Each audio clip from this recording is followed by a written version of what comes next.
Efesios. Esta semana que empezamos a compartir la palabra el jueves, que empezamos a hablar de Efesios, y yo quisiera seguir hablando de Efesios.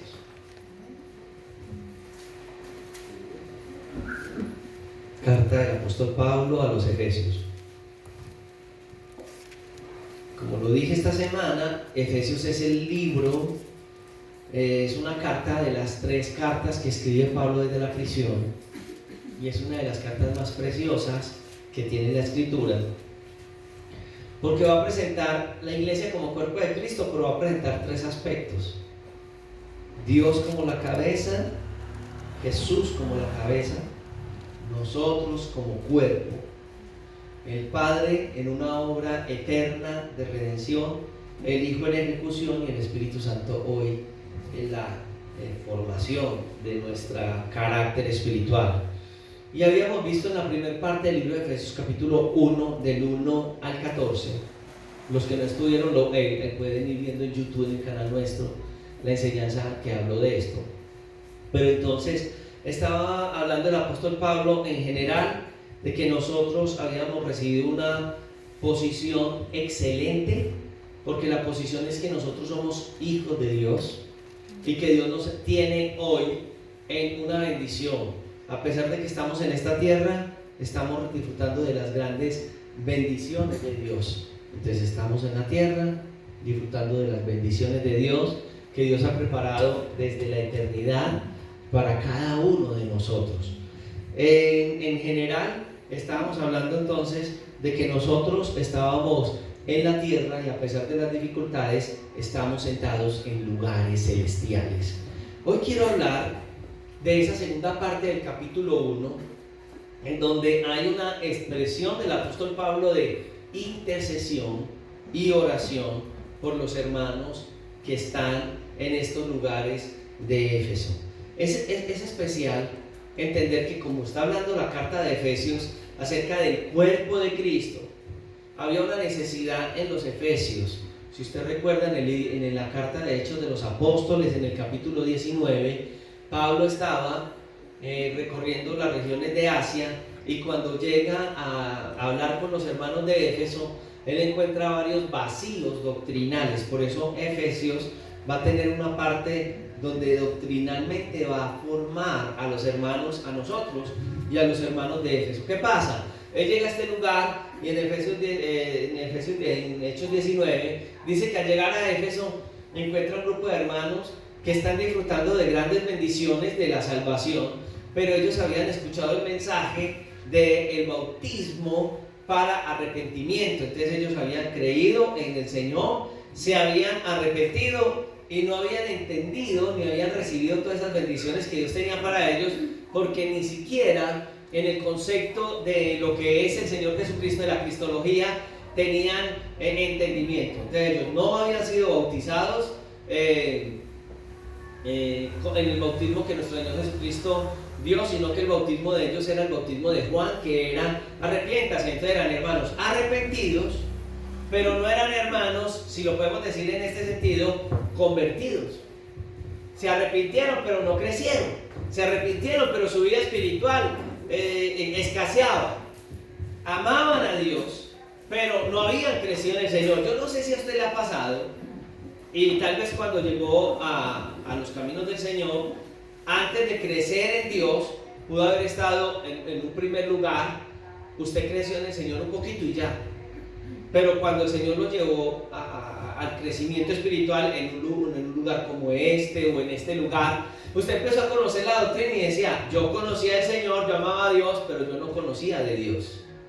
Los efesios vivieron eso, conocían del Señor, amaban a Dios, pero no entendían cuáles eran sus privilegios. Eran cristianos derrotados. ¿Por qué? Porque vivían de derrota en derrota. Vivían y decían: ay no, Dios algún día me levantará, Dios algún día obrará, Dios algún día me bendecirá, ¿cierto? Entendiendo esa parte, podemos expresar algo que esta semana yo les decía a los hermanos, que muchas veces cantábamos: Espíritu Santo, ven, toca mi corazón. Espíritu Santo, ven, lléname, oh Señor. Entonces la pregunta es: ¿en qué momento soy llenado o lleno de la presencia de Dios? ¿Cuándo fui lleno de la presencia de Dios? No, en el culto yo recibo unas llenuras momentáneas y salgo del culto y se me fue la llenura. Por eso al salir soy derrotado por el adversario y tengo dificultades. Ay no, yo necesito, hoy te necesito más Espíritu Santo, porque es que cuando salgo de la puerta para afuera te pierdo. Yo te sentí en el culto así como un calambrón. Necesito ese calambrito otra vez para poder, pues, como un calambre, para sentirse, porque muchos creen que es sentir un calambre y ya. Es hermoso sentir la presencia de Dios y que hay toques especiales, no los podemos negar. Pero lo que estamos hablando es que la posesión del Señor en nosotros va mucho con la posición que nosotros ya asumimos en el Señor. Somos del Señor.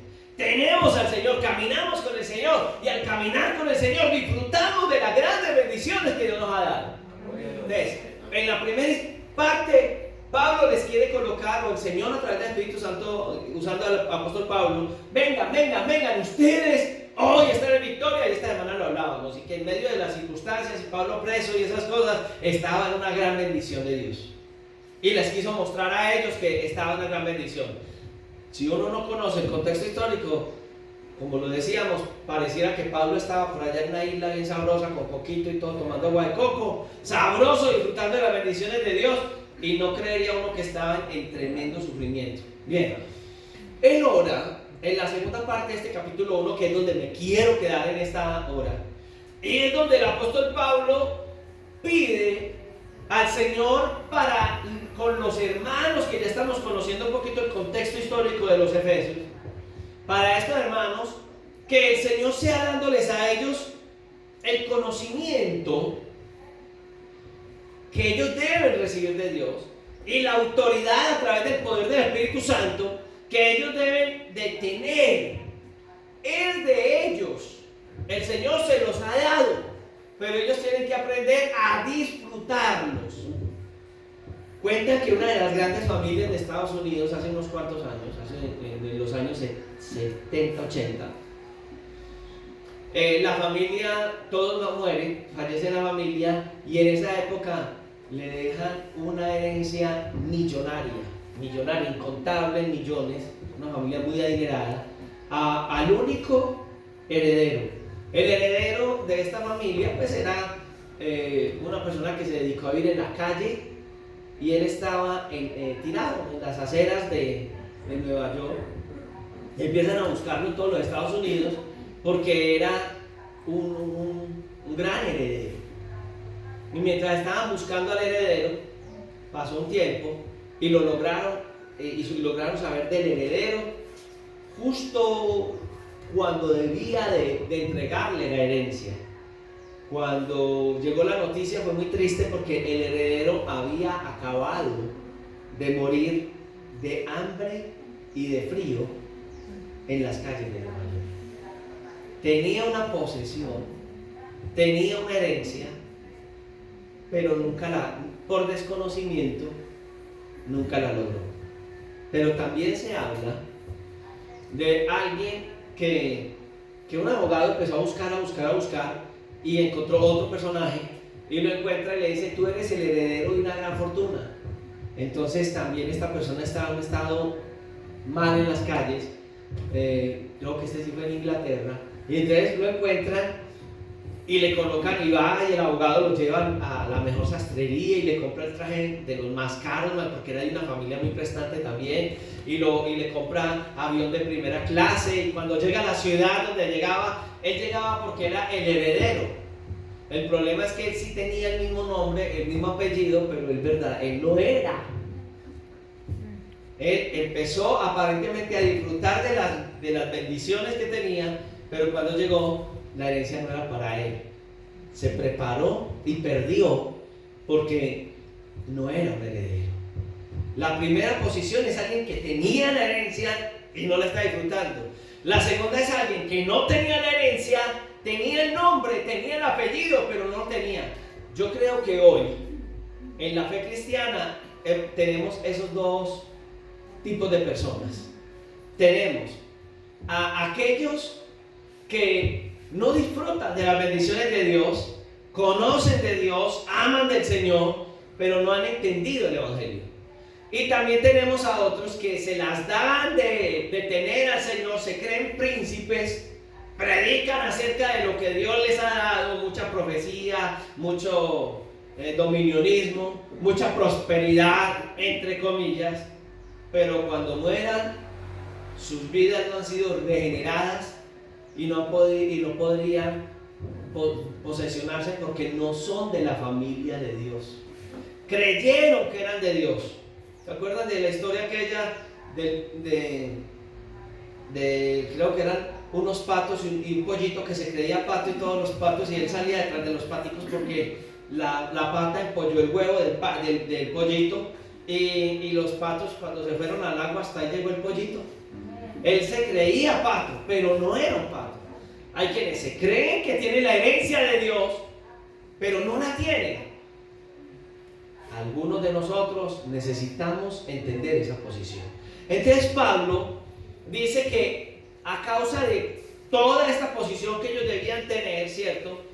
Dice que él escuchó que los efesios habían escuchado la fe en el Señor, por allá en el versículo 15, y el amor que ellos se tenían entre sí. O sea, era una iglesia que tenían cosas muy lindas. En la ignorancia de algunos aspectos, estos hermanos también tenían cosas muy lindas. Y es que hay gente que se aman entre sí, desean de Dios aunque no tengan a Dios. Uno conoce en el camino del Evangelio gente que uno dice tan lindos, parece que aman a Dios, pero en su vida uno ve que es una vida tan derrotada que no tienen a Dios, pero tienen una Biblia, pero van a una comunidad cristiana, pero no sé, por alguna razón no han logrado llegar al punto de la bendición de la fe que ellos están necesitando. Entonces Pablo dice que no deja de darle gracias al Señor, y que tiene una posición frente a ellos, y yo tengo que orar por ustedes, no los voy a soltar. Ustedes para mí son muy importantes.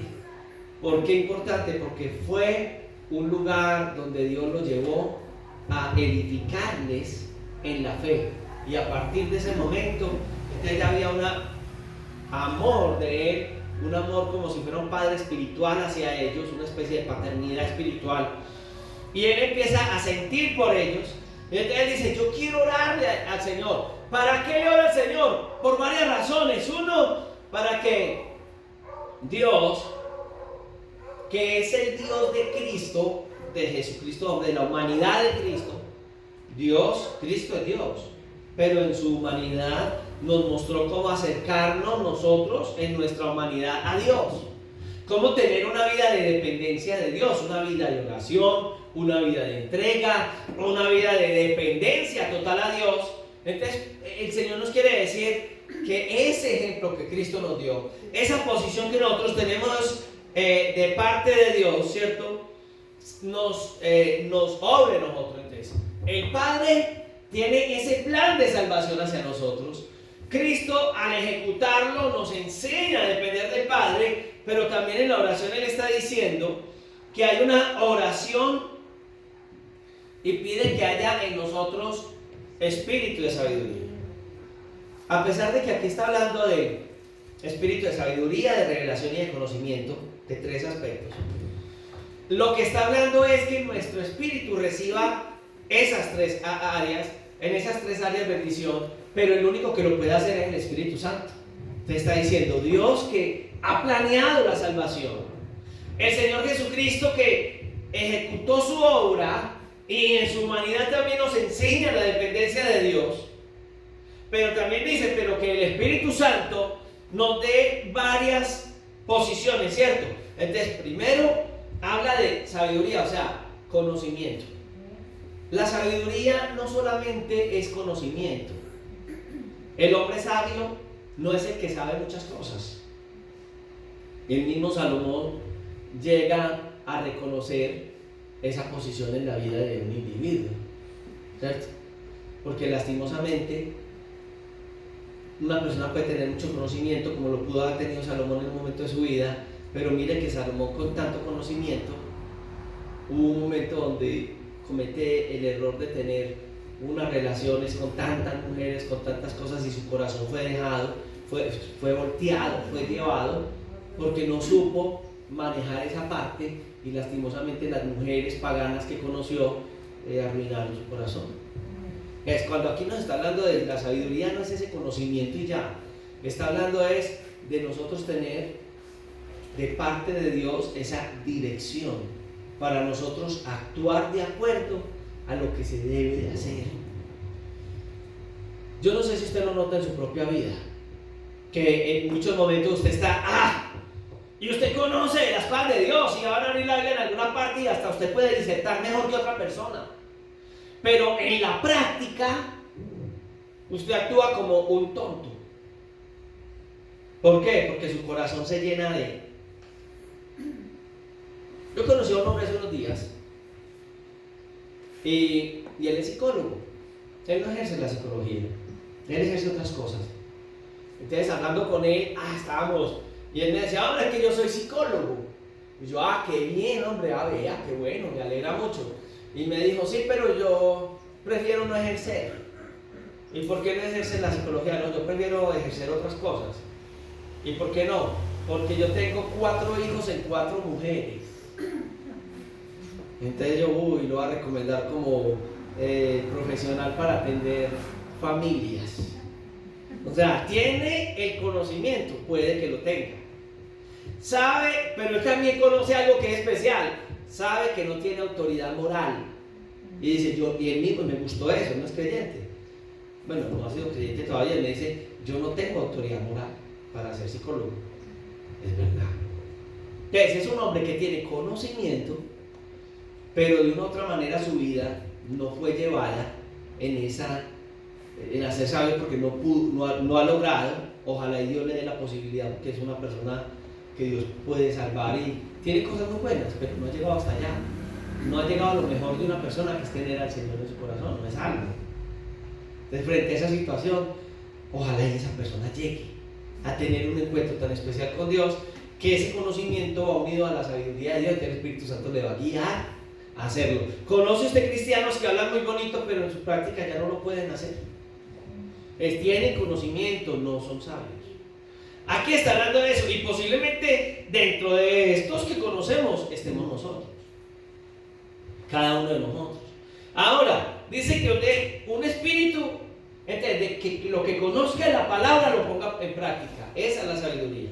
Cuando habla de revelación en el conocimiento de Dios, significa que hay conocimiento, pero a medida que venga el conocimiento, venga de parte de Dios una develación, como le hemos llamado más como iluminación de la palabra, que es que la persona entienda.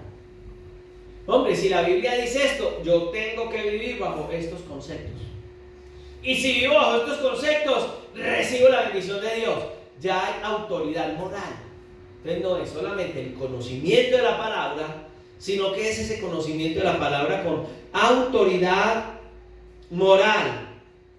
Y cuando la hay, es diferente. Entonces Pablo, al orar por ellos, tiene que pedirle al Señor, y a ellos les expresa y les dice, necesito que ustedes crezcan a la medida y la altura que se debe.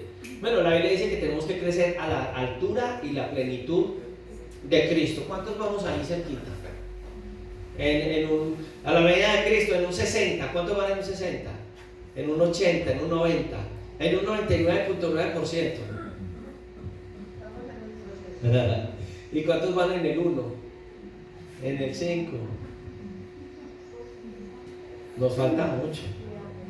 Pues yo soy de los que me considero por ahí como bajito en eso. Quisiera considerarme alto, pero no soy capaz, porque Dios sabe, queremos crecer allá. Hombres de Dios dicen que cuando uno llega a esa altura es que ya el Señor le está diciendo, acá para acá, está a punto de... Sí, ya antes hay que llevárselo, porque ya se logró lo que Dios quería. Creo que hombres como el apóstol Pablo, en medio de su escasez de Dios, hoy los vemos como gente que llegó a una bendición muy grande. No seguimos a Pablo, no seguimos a Cristo, pero qué testimonio que tenemos de gente que vivió para Dios y amó a Dios. Yo amo a Dios porque Él me amó primero. Es un principio bíblico. Creo que Él nos ha amado tanto que nosotros al mirarlo a Él, qué bueno que Dios nos dé ese espíritu de conocimiento y de entender lo que es el conocimiento. Muy bien. Ahora, ¿qué es lo que Él dice? Que el Señor alumbre, o sea, el concepto que tiene ahí de alumbrar, por allá en el versículo 18, Él está diciendo que el Señor ilumine, y ahí me veo que esa parte de la escritura es clara, porque hombre, ahí está, pero yo no lo he visto. Usted no ha notado que usted lee la Biblia y la entiende normal, a veces ni la entiende, pero en la medida que usted entra en la palabra y que usted crece en la palabra, se da cuenta que al leerla de nuevo ve cosas que no veía antes. Nos pasa a todos. Yo estoy estudiando Efesios en estos días y me ha ocurrido que a medida que yo leo Efesios, digo, yo nunca había visto de esta manera, y quiero hacer aclaraciones. Cuando usted y yo, a través de la palabra, crecemos en Dios y llegamos a este punto, no es que de acuerdo al estado de ánimo interpretemos la Biblia, porque hay gente que la interpreta a su manera. No, estoy hablando que es en la medida que entro en la palabra, que conozco el contexto bíblico, histórico, que entiendo el propósito que Dios tiene para con nosotros a través de esta porción, es cuando el Señor ilumina y uno ve lo que no había visto. Entre más conozco la necesidad que tenían ellos y el propósito de Dios, voy a entender que es lo que Dios les quería enseñar. A veces no hemos logrado llegar hasta ese punto, entonces no hay esa iluminación de la palabra de esa manera. Entonces Pablo, imagínense, en estos textos, hasta acá 4 textos bíblicos, sigue hablando acerca de que Dios lo lleve a este punto.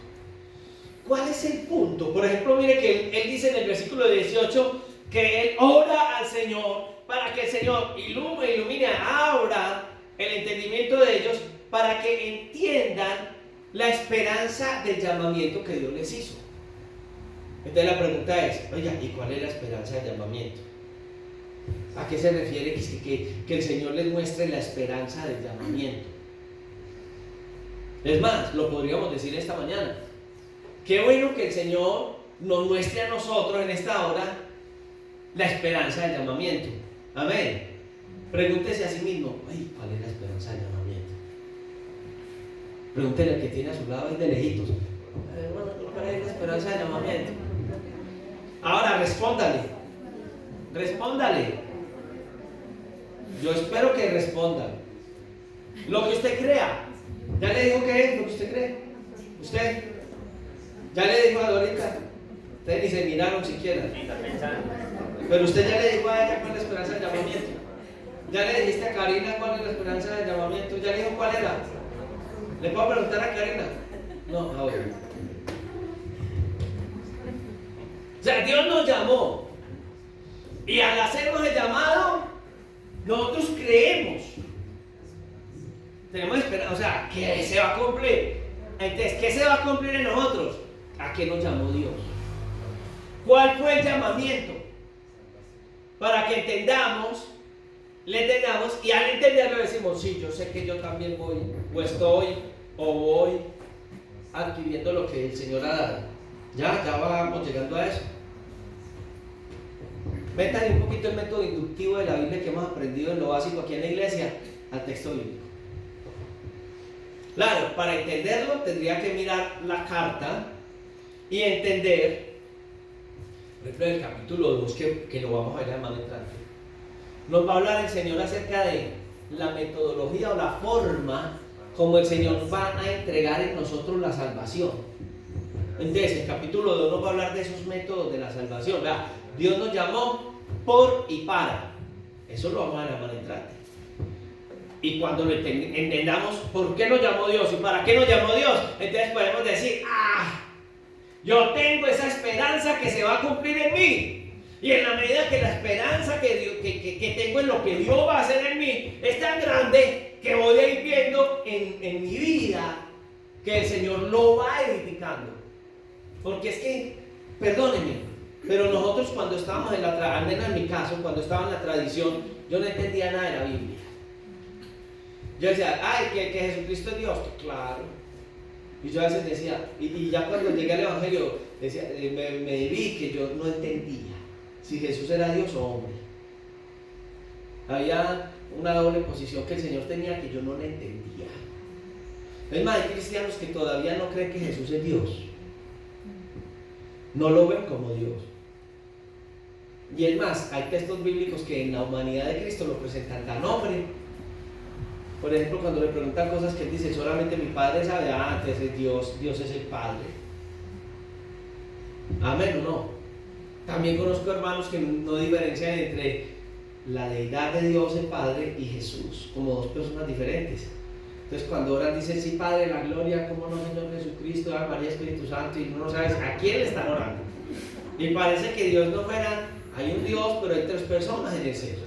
No lo entienden, no lo logran y no entienden. Y si no lo entienden, miren que Pablo, cuando estaba hablando de esto en la oración por ellos, él está haciendo una diferencia entre el plan que Dios da, la ejecución que da Jesús y el Espíritu Santo que hoy nos está edificando, nos está llevando, nos está iluminando y nos está el Señor perfeccionando, ¿cierto? El Espíritu Santo empieza en el individuo a hacer una obra preciosa. Por ejemplo, cuando alguien es inconverso, dice la Escritura que el Espíritu Santo convence de pecado, de justicia y de juicio. Al inconverso, no a nosotros. Bueno, en nosotros todavía edifica, pero realmente es lo primerito que el Señor empieza a hacer, es esa parte detrás del Espíritu Santo. Ahora, toda enseñanza de Jesús tiene que ir iluminada, lo que está hablando de la palabra, y es el Espíritu Santo que la ilumina. ¿Por qué? Porque yo escucho la palabra, pero esa palabra que yo he escuchado no la voy a tener claridad en ella, ni se va a ejecutar en mi vida si el Espíritu Santo no me convence a mí. Entonces, ya el Espíritu Santo empieza, y yo voy caminando en la vida, y el error que yo conozco, entonces el Espíritu Santo empieza a tratar conmigo.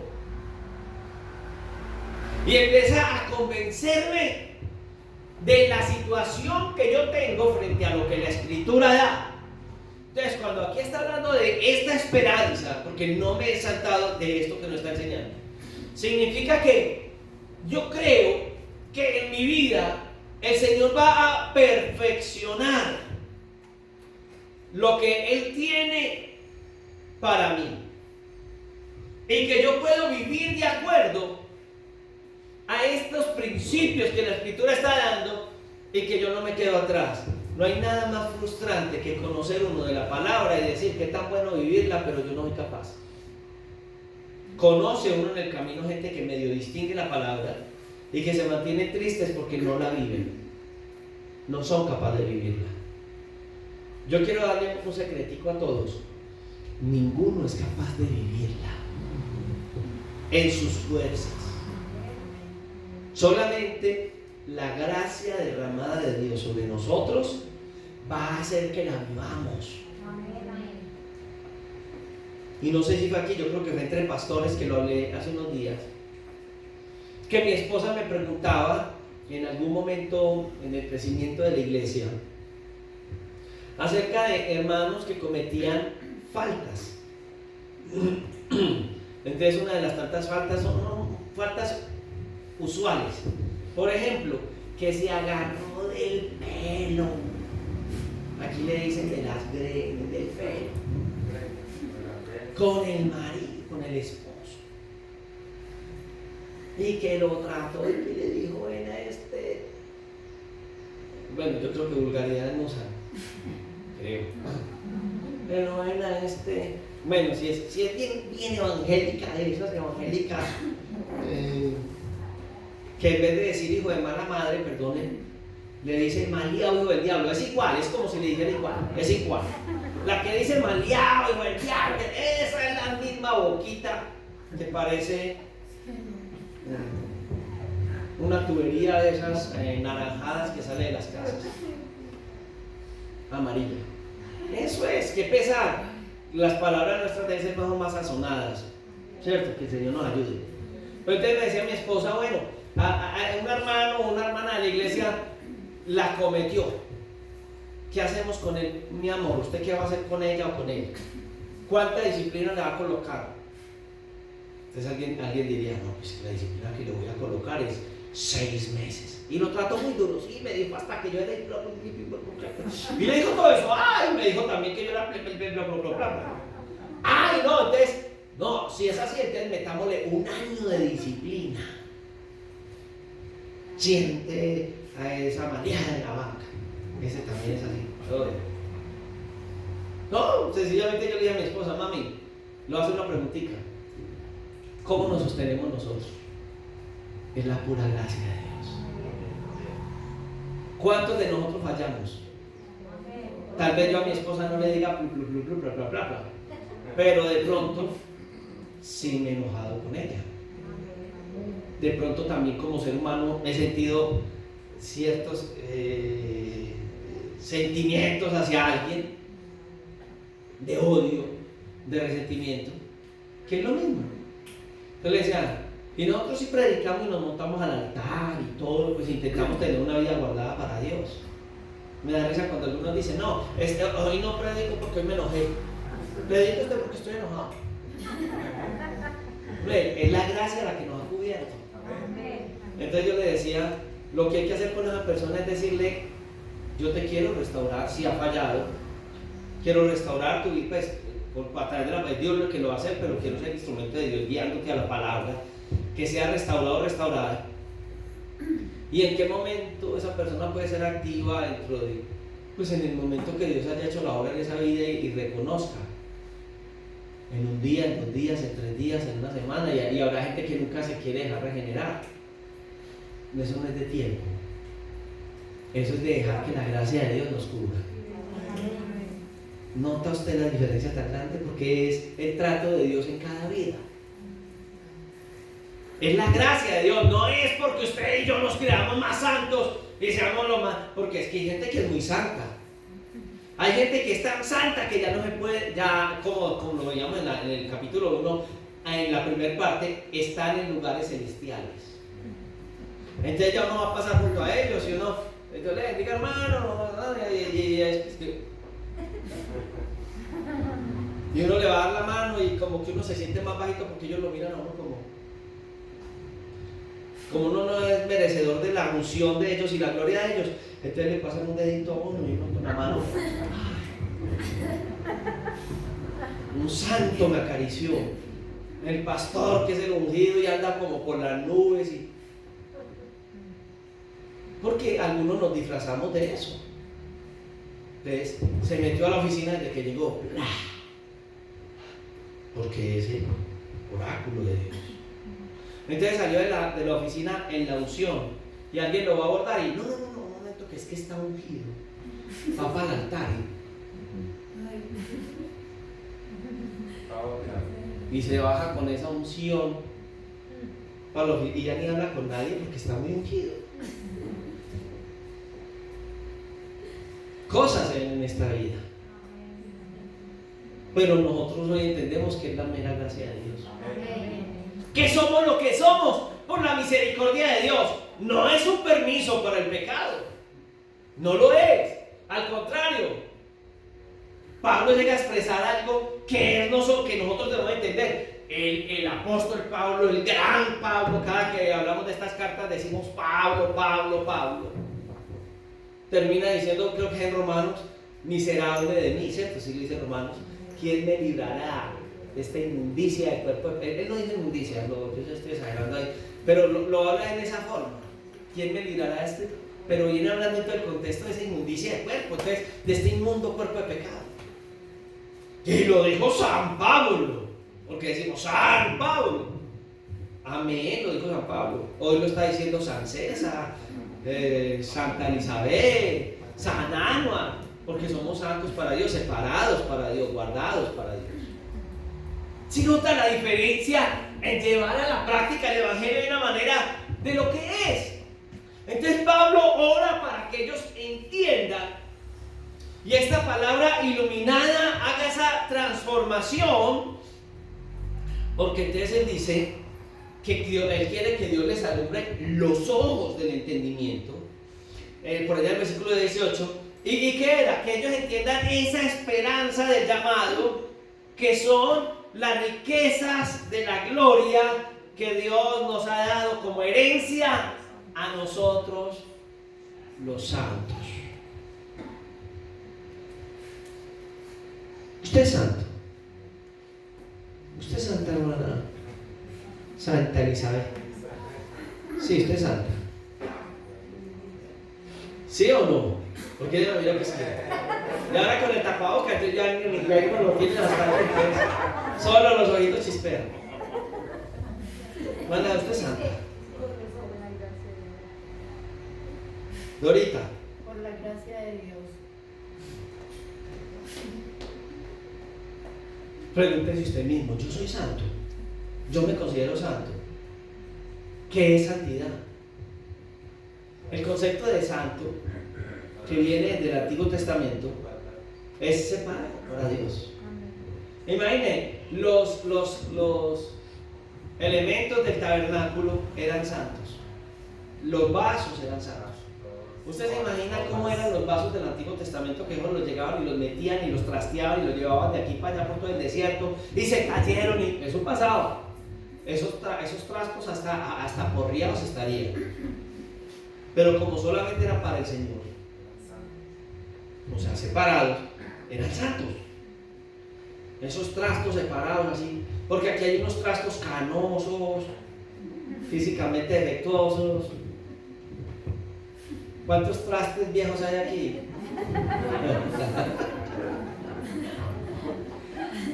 Pero son santos, porque están en las manos de Dios. Somos instrumentos en las manos de Dios. Pablo habla de esa esperanza y la gente no lo entiende. Hombre, Dios es el que me santifica. ¿Cómo es en los nombres compuestos de Dios? ¿Cuál es? Dios es el que me santifica. ¿Jehová qué?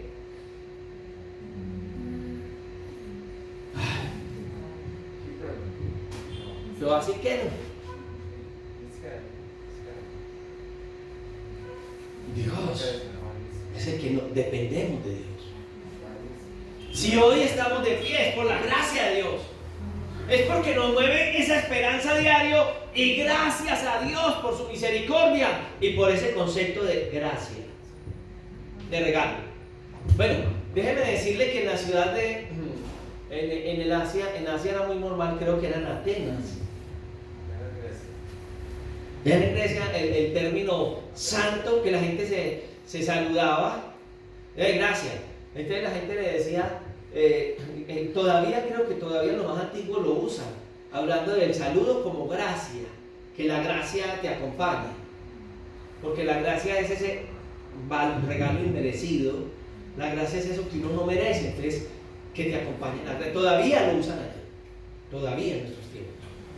Entonces es como entender eso, que es la gracia, que es el regalo de Dios y que hasta yo soy un regalo de Dios.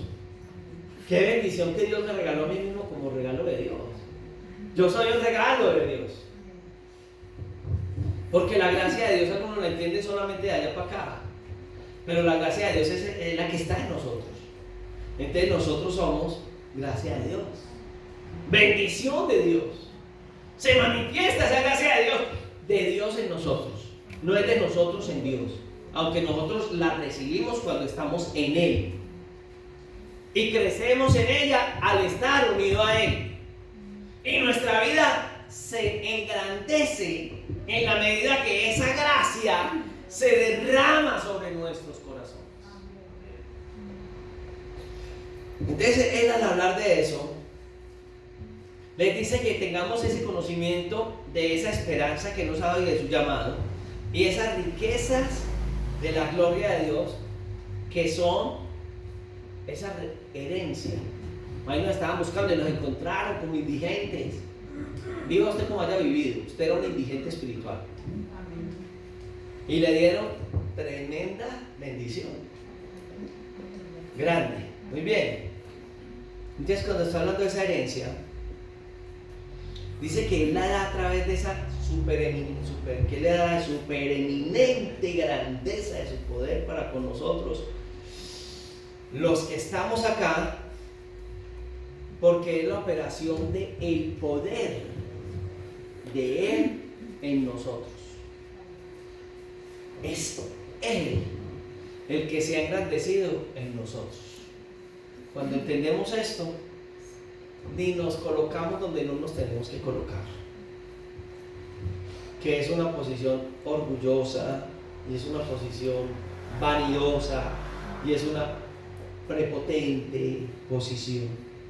No, gracias al Señor, gracias a Dios, gracias a su misericordia, que es lo que, miren la oración, la oración de Pablo acá, nunca lo había visto, nunca había visto yo esta posición, desde el versículo 15 en adelante, este texto como una oración de Pablo, nunca lo vi.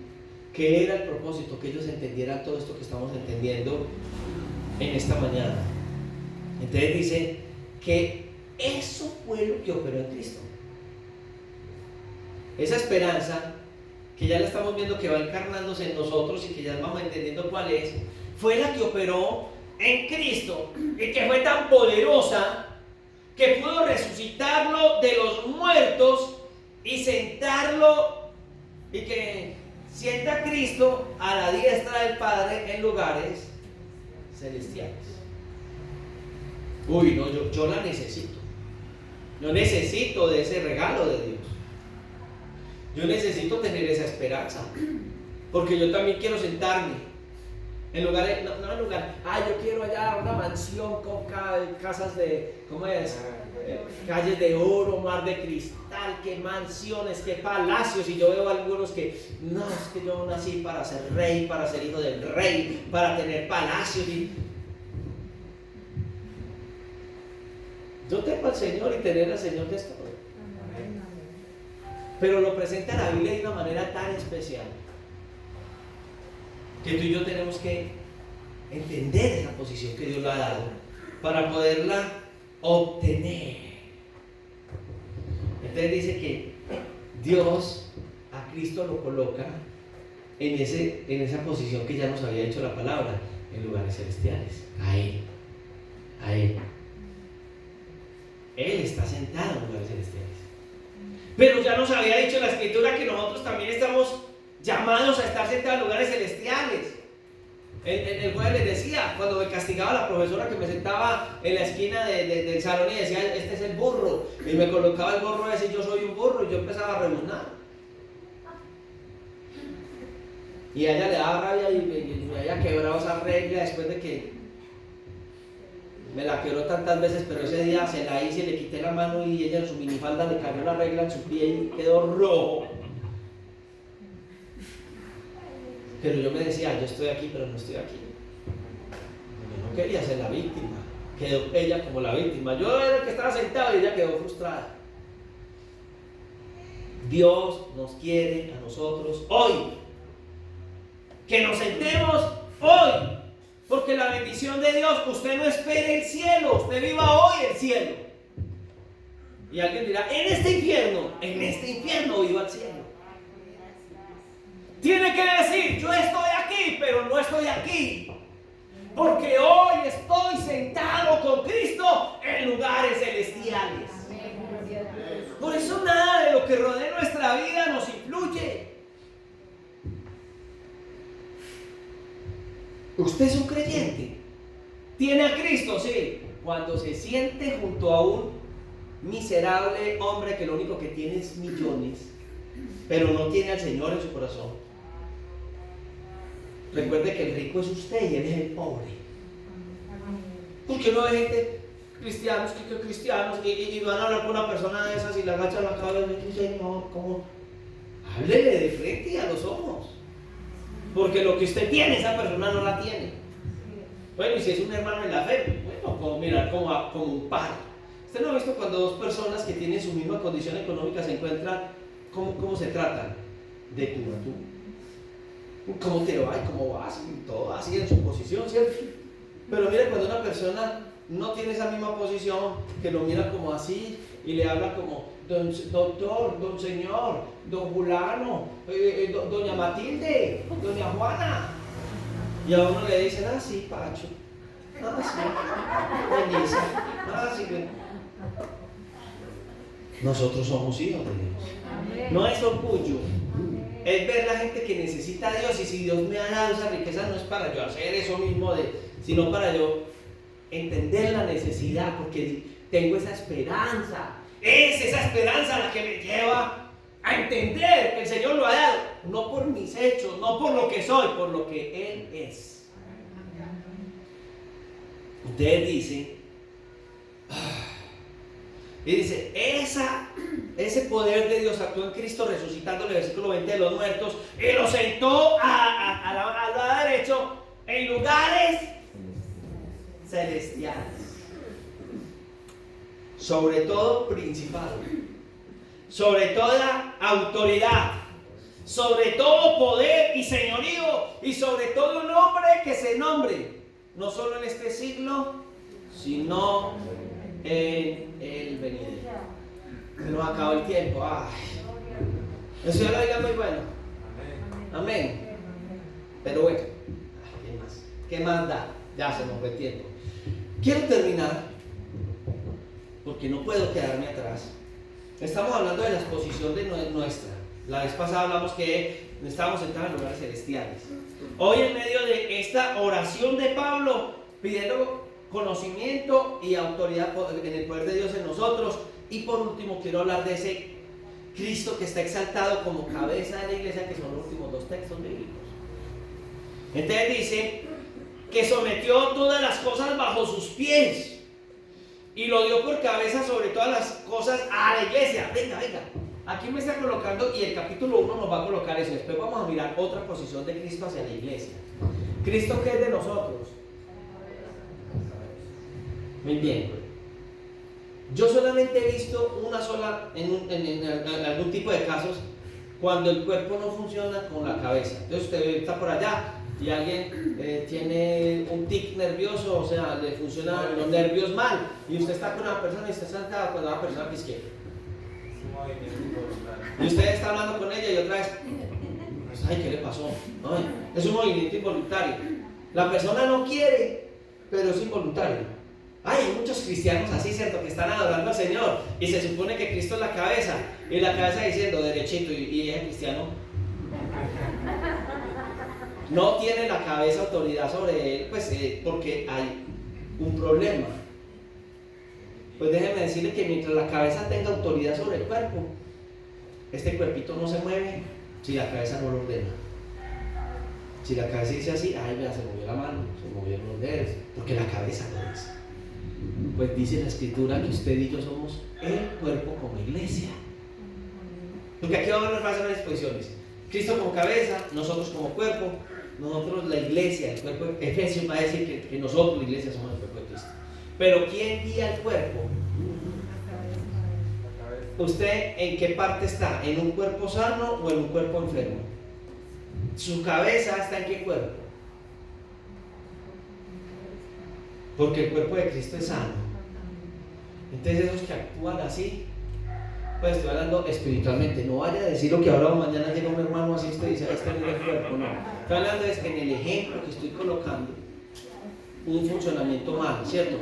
Ahora, entonces dice que Él es la cabeza sobre todas las cosas, todo asunto, todo aspecto, la cual nosotros, la iglesia, somos el cuerpo de Cristo, la plenitud de aquel que lo llena todo. O sea, perfecto, un cuerpo perfecto. Al estudiar esto, en estos días, he estado un poco afligido por mirarme al espejo frente a esta palabra, que son estos 8 versículos, porque yo digo, Dios mío, qué triste mirarme al espejo de la palabra y verme tan bajito, de 1 a 100, verme que me siento tan poquito. Pero también, cuando miro eso, termino hablando como el apóstol Pablo, que dice, gracias doy a Dios por su don inefable, por su gracia. Si no fuera por la gracia de Dios, saldríamos en esta hora del culto arruinados. mágicos. Pero al entender que es la gracia de Él y no nosotros, podemos descansar en Dios hoy. ¿Será que puedes descansar en este instante y decirle al Señor, gracias? Tal vez no había comprendido, al igual que los efesios, los hermanos de Éfeso, de estas iglesias, de ese sector. Gracias por usar, Señor, al apóstol Pablo. Y gracias porque esta mañana el Espíritu Santo nos convence de la necesidad que tenemos de Él. Ayúdanos a ser fieles. Solo por la gracia, solo por la gracia. Adoramos, bendecimos, exaltamos y glorificamos tu nombre. Damos honor y gloria en el nombre de Jesús. Perdona, Señor, nuestra prepotencia en momentos donde creemos que somos los santos, los únicos, los que estamos arriba, pero también perdónanos cuando, ignorando lo que tú nos has dado en la herencia celestial, somos unos mendigos esperando el mendrugo que caiga sobre nuestras manos. Aquí está nuestro corazón.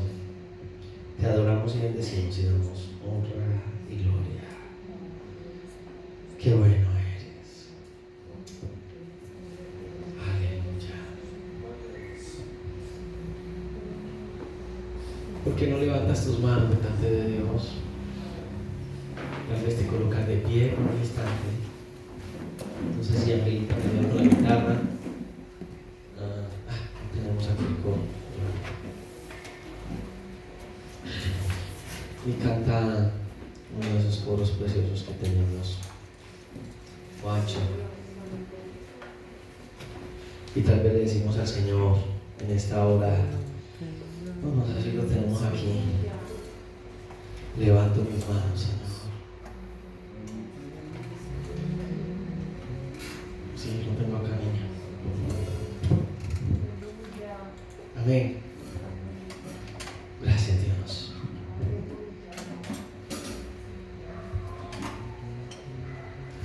Gracias. Muchas gracias, Dios. ¿Cómo no terminar dándole gracias a Dios, cierto? Por sus misericordias.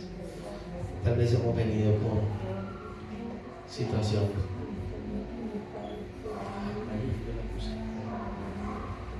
Gracias, Dios.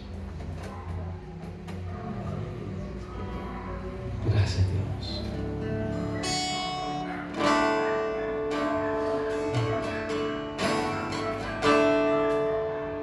Gracias, Dios. Levanta tus manos delante de Él en esta hora. Aunque no tenga fuerzas, levanto mis manos, Dios. Aleluya. Levanto mis manos, Oh, qué bueno decírtelo. aunque tenga mil problemas.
todo